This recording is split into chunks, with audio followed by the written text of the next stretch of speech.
waxaa kulmay laba dameer oo saaxiibo ah in muddo ahna aan isarag mid ka mid ahi waa caad oo aan itaal lahayn ka kalena waa mid jidh ahaan xoogan kii xooganaa ayaa weydiiyey saaxiibkii waxa ku dhacay ee sidan u galay wuxuu ugu jawaabay booskayga ayaa alaab culus igu rara maalin walba waxna ima siiyo wuunay garaacaa oo markaa maxaad uga baxsan weyday ee ku agdhiga ayuu haddana weydiiyey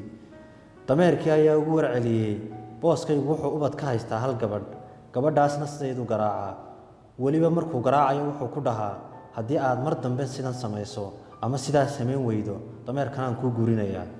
waxaanaan filayaa shaqadeeda inay iga fiicnaan doonto rajadaydu oo maalin uu ii guurin doono inantiisa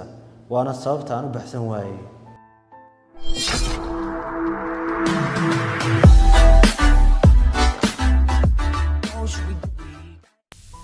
naf jacayl hayaa unbaa sidan yeeli karta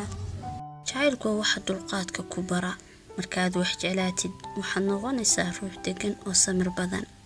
oo jacaylku waa sida dabaysha ma arki kartid balse waad dareemi kartaa oo keliya